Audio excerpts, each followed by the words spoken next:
Muchas gracias por estar de nuevo con nosotros en nuestro programa. Nos preguntan en un sentido concreto, ¿qué son las virtudes?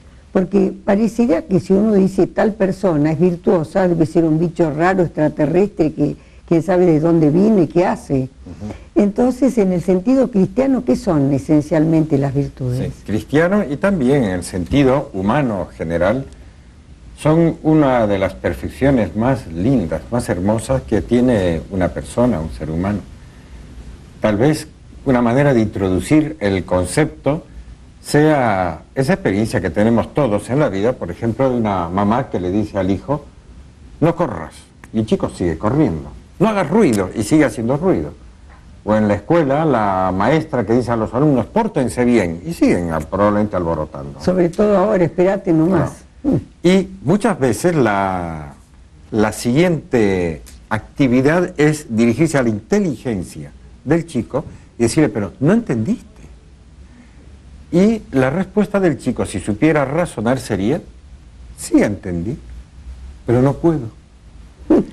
Porque el poder es lo que llamamos las virtudes, que son como una especie de hábitos, habilidades, que se van adquiriendo con esfuerzo a lo largo de la vida para poder hacer las cosas bien, las que entendemos con la cabeza. Durante 2 o 3 siglos ha sido muy común, sobre todo en Europa, pensar que el que entiende algo ya lo sabe hacer. Y es mentira. Se llamaba racionalismo, el sistema de pensamiento, y se sigue llamando, que cree que con solo comprender o entender las cosas ya se pueden hacer. El sentido común nos dice que no es así. Por ejemplo, hay habilidades que son virtudes, pero no de las cristianas, sino habilidades técnicas, pues son virtudes, que llevan a decir de alguien que es virtuoso, cuando, por ejemplo, sabe tocar muy bien el violín, o sabe tocar muy bien la guitarra, y es algo que le ha ido viniendo en la vida a base de esfuerzo, de repetición, de constancia. De modo que una persona que se la llama un virtuoso del violín o del piano, es una persona que ha desarrollado un hábito estable que además le da como gusto hacerlo y cada vez siente que su libertad está como encauzada de un modo más fácil, más humanamente agradable, porque ha llegado a tener la virtud. No solamente saber que es bueno tocar piano, sino que sabe hacerlo. Ahora, en la vida cristiana, las virtudes humanas, morales, y en los cristianos las virtudes cristianas, nos enseñan, nos facilitan no solamente a hacer cosas bien hechas, sino a tratar muy bien a las demás personas. Esas virtudes tienen nombres, son nombres fantásticos. Por ejemplo, hay una virtud que se llama la prudencia. Otra se llama la justicia, ser justo. Otra es la fortaleza, porque hay tantas cosas que son difíciles en la vida. Las personas que tienen la virtud de la fortaleza saben sobreponerse a las dificultades. Y luego la virtud de la templanza, que es una virtud que nos lleva a saber tener como dominio ante todas las cosas que son muy agradables. Que hay tantas en la vida, ¿verdad?, que nos producen placer y gusto, y si a la persona que le gusta hacer una siesta de 3 horas no tuviera la virtud de la templanza, se pasaría las 3 horas haciendo siesta, ¿no? Hay una virtud que nos dice basta, pone medida a los gustos, porque hay otras cosas que hacen. Antes de Cristo, un gran filósofo, el más grande filósofo de la historia, Aristóteles, escribió un libro que ahora tiene, que se conserva, que tiene 2.300 años de antigüedad, un libro de ética, en el que él dice, el hombre es bueno por sus virtudes. O sea, si tiene virtudes podemos decir que es bueno, porque es capaz de hacer cosas buenas. Y cuando se pregunta, ¿y cuáles son esas virtudes?, sorprendentemente trae la lista de esas 4 famosísimas virtudes principales, que también es parte de la revelación cristiana, judeo-cristiana. La prudencia, la justicia, la fortaleza y la templanza. Él añadió una 5ª virtud que le parecía que era indispensable, que es el amor de amistad. El ser humano es sociable y necesita cultivar, saber cultivar lo que se llama la amistad, ¿no?, que es una cosa hermosa. De modo que nos encontramos con que el libro de la sabiduría en el Antiguo Testamento trae esta lista como inspirada por Dios. Las virtudes son el fruto del esfuerzo. Y la santidad de Dios nos enseña que la templanza, la prudencia, la justicia y la fortaleza hacen al hombre justo. Ahí está la lista.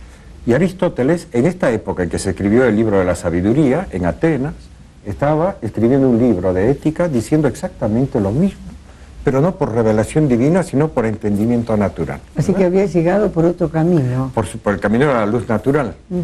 Pero uno se encuentra con que efectivamente una persona que es prudente, es decir, que piensa bien las cosas antes de hacerlas o pide consejo. Una persona que es justa, es decir, que sabe darse cuenta y entender qué es lo propio de cada uno, qué le pertenece a cada uno, qué es lo de cada uno. Esa persona empieza a ser una persona buena en el sentido de que es justa. Y la persona fuerte es buena en el sentido que ante las dificultades sabe sobreponerse. Visto todos, por ejemplo, un alumno que tiene exámenes, eso es siempre difícil. Pasar un examen, estudiar, pasarse horas, o prepararse para un puesto de trabajo y tener que demostrar sus talentos, es difícil. La persona que no tiene fortaleza, esta virtud, se rinde, dice no puedo, no hace el esfuerzo y no realiza el bien que podría haber hecho, por ejemplo, aprobar un examen. De modo que son 4 las grandes virtudes, ¿no? Las grandes virtudes morales. Pero además hay otras que esas no son fruto del esfuerzo, sino que son un regalo de Dios. Esas son las propiamente cristianas, que vienen con la gracia de Dios. Cuando nos bautizan, ahí empiezan a estar. Son semillas que Dios siembra.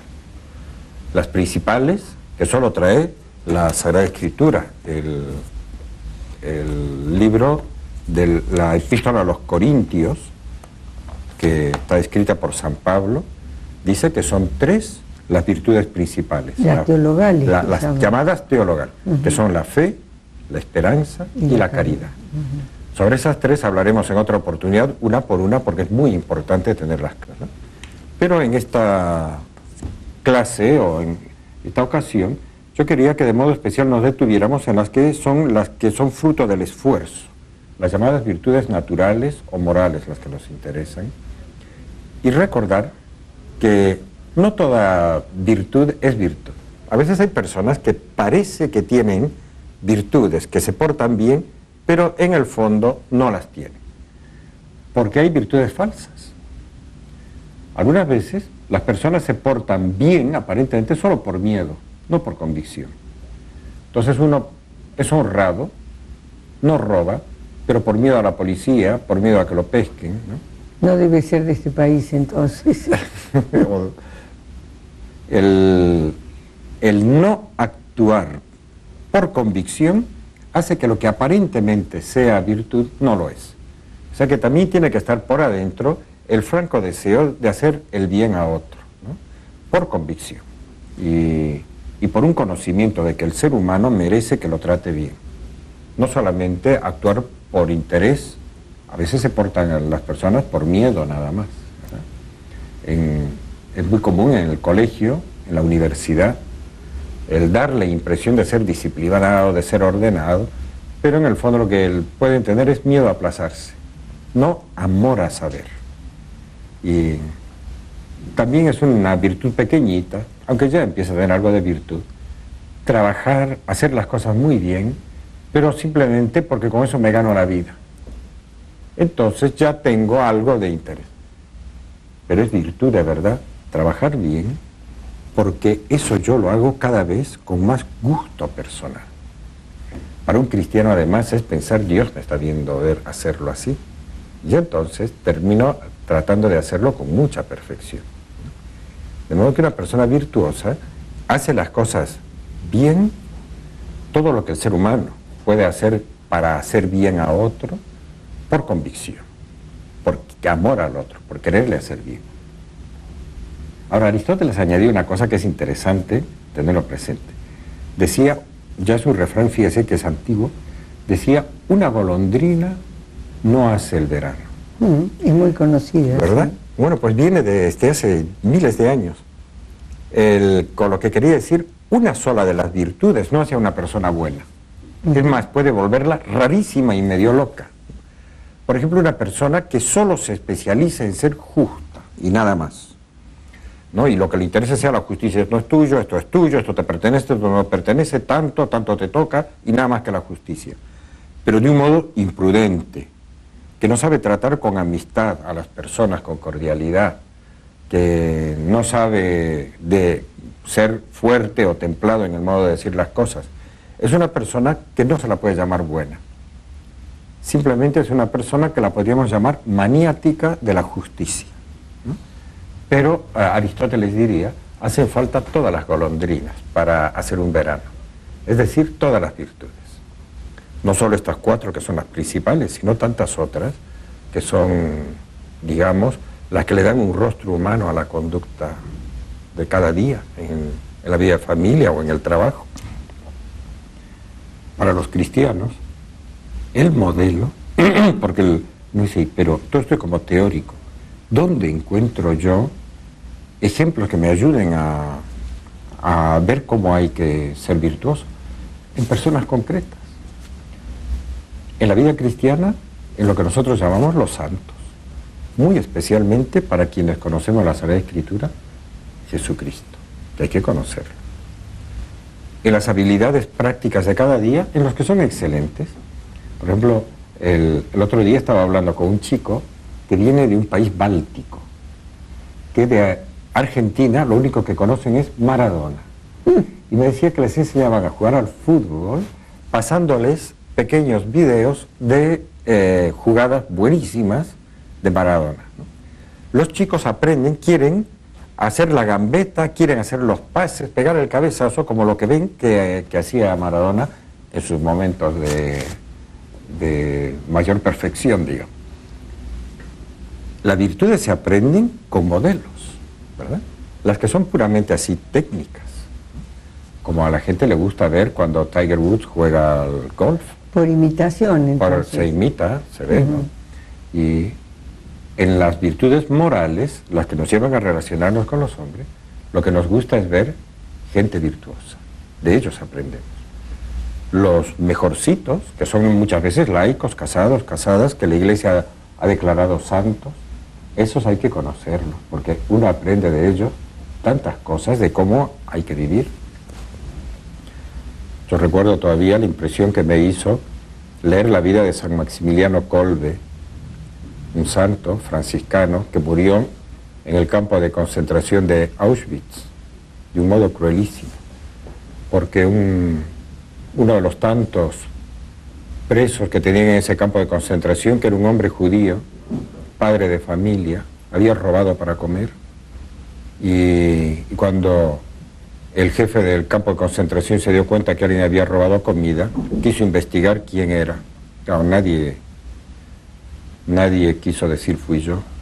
Entonces ordenó diezmar, es decir, matar a 1 de cada 10 de los que estaban en el campo de concentración. Y le tocó a este hombre judío el ser uno de los 10 que iban a morir. Por lotería le tocó. Por lotería.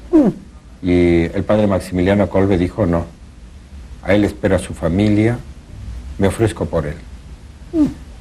Y el jefe del campo de concentración dijo, tenemos un cristiano entre nosotros que va a morir por el prójimo.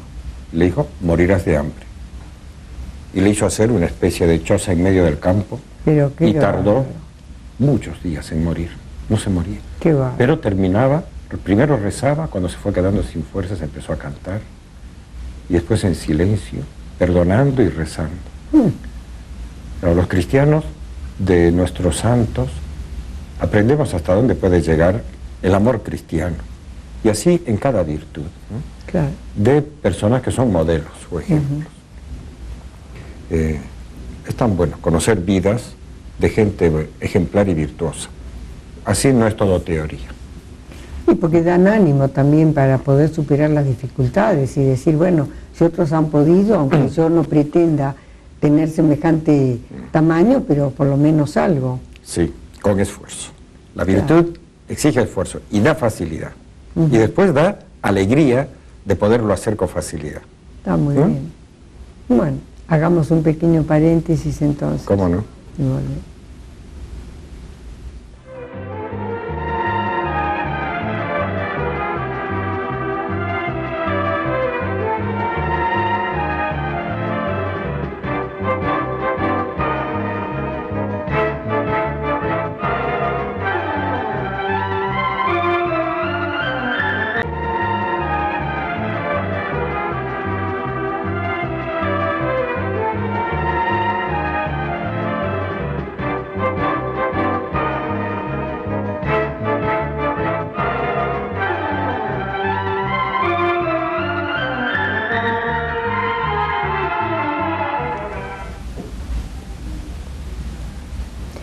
Bueno, continuemos entonces, padre. Bueno, pues que estábamos hablando de las virtudes, Sí. Más o menos de un modo genérico, ¿no? Y habíamos hablado de las principales virtudes, que tanto la tradición clásica griega, ¿no?, con Aristóteles, como la tradición religiosa que viene en la Sagrada Escritura, en la Biblia, nombran como las más destacadas: prudencia, justicia, fortaleza, templanza y amor de amistad. Bueno, pues quería detenerme un poquito en cada una de ellas con un poco más de precisión, para entender que todas ellas juntas hacen a una persona buena. Cuando alguien nos dice, es un buen tipo, es una buena persona, es que tiene estas virtudes, todas de alguna manera ya visiblemente desarrolladas. Una es la prudencia. La persona prudente es la que no actúa como sin pensar, por impulso, como improvisando. Esa persona es imprudente. Hay tantas cosas que son difíciles de acertar en la vida. Por ejemplo, si tengo que corregir a un hijo o a una hija, si tengo que llamarle la atención a un empleado o a una empleada, el modo de decirlo casi siempre exige haber pensado un poco las cosas antes. También pensar en el momento más oportuno, cuándo puede rendir o dar un mejor resultado a esa corrección o esa intervención. ¿Y con qué palabras? La persona prudente piensa, es eso, piensa antes, y en caso de duda pide consejo.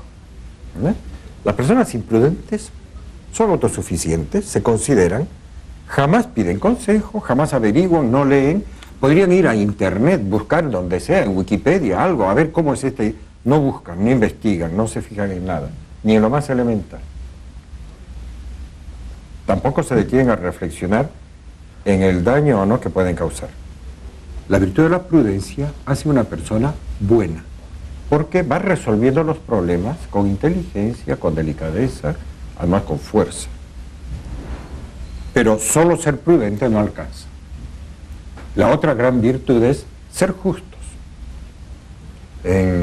Uno espera, sobre todo de las personas que dirigen a la sociedad, ¿no?, la dirigencia política, los dirigentes de que de alguna manera son los intelectuales, ¿no?, las personas que hablan, que opinan en la televisión, los periodistas de las diversas ramas y especialidades del periodismo, ¿no?, que sean gente justa. Es decir, que tengan esa virtud, que es como una voluntad firme de dar a cada uno lo que realmente es suyo. Por ejemplo, cuando una persona, esto lo dice San Pablo, merece aplauso, hay que aplaudir. Y cuando una persona merece reprensión, hay que reprenderle. Y cuando una persona se le ha contratado para pagarle X, hay que pagarle X, ¿no? Muchas veces el modo de saber qué es lo justo, qué es lo que una persona realmente merece, exige estudio y esfuerzo. O sea, la persona prudente tiene que pensar.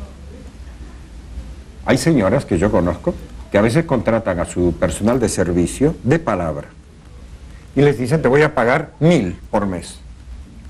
Y cuando llega el momento de pagar, les pagan 800. Y pero habíamos contratado. ¿Qué es lo que realmente exige la justicia? Que se cumpla el contrato. Si dijo 1.000, un contrato de palabra obliga igual, claro, más en conciencia, pero obliga igual que un contrato escrito. Y si no hay testigos, es difícil que la persona perjudicada se pueda defender o hacer valer sus derechos. Pero la justicia, la persona que es justa, piensa, dije 1.000, es 1.000, pago 1.000. te dije que trabajarías 8 horas y media, no la puedo hacer trabajar 10. Claro. ¿No? Eso es injusto. O sea, una persona buena es la que vive la justicia. Claro. Y lo mismo, la fortaleza, hacerlo difícil, y la templanza, en lo placentero, hace que hagamos las cosas con medida. No sé si con esto queda más o menos un poco perfilado lo que significa ser una buena persona, ¿no? No, yo creo que los principios están. Nos hubiera gustado explayarnos un poquito más, pero el reloj no lo permite. Bueno, gracias, padre. Algo dijimos. Hasta un próximo encuentro. Hasta luego.